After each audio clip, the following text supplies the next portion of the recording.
How's it going, everyone? I want to talk about a big issue that backpackers kind of run into if you run water bladders.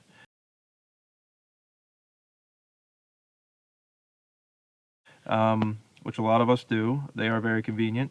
However, you will frequently find this one's actually thawed out. I had it sitting by the fire, but they will freeze up if you don't, keep them in your sleeping bag or keep them above freezing in general.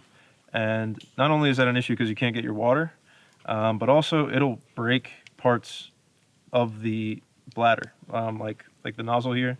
I think it'll work now, but I actually there's like an on-off valve right here. This actually just like popped out this morning. So if you do run these bladders, you have to make sure you have to either sleep with the hose in your sleeping bag. When I'm backpacking with mine, I always have mine stuffed down my shirt, and that actually works pretty well. But the issue that you run into is like, say you don't pay attention to that, or say it gets colder than you expected, and you had it like left out in your tent last night, like I did.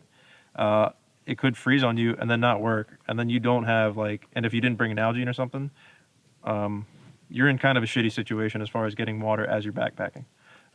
So just something to think about. When it comes to these dromedary bags, a tip that I have figured out, first of all, the more full that you have this thing, the better off you are as far as it stopping it from freezing and being able to open it. If you get ice around this cap, you won't be able to open it. It'll just freeze shut. So first of all, the more full you keep it, the better off you'll be. And then also, if you leave this with the lid down and enough water in there, the ice always floats to the top, like on a lake or something. Ice is less dense than liquid water, so you'll actually stop the lid from freezing up if you have it in a kind of a situation like this, or just flat on the ground like that if it's full enough. So something I figured out, keep your lid from freezing up. One more thing when it comes to water and stuff freezing up, you got to really be careful with things like life straws or just I guess these are called like fiber core filters or some shit like that.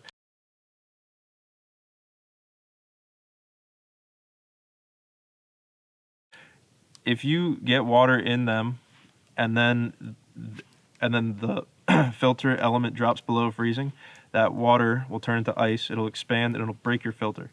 I've had this happen to me. It absolutely sucks. So if you're filtering water with this method, let's say you're filtering liquid water out of a stream, but it's like below freezing outside, you have to immediately get the water out of there.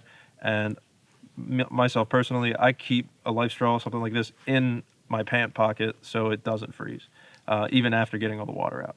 So that's like a big risk. Either it'll totally stop up your filter, or it'll break the fiber elements that are filtering in there, and it could still flow water, it's just not filtering, and then you could get sick. So something to be aware of when it comes to hydration and water freezing and fucking up your day. Thanks for watching.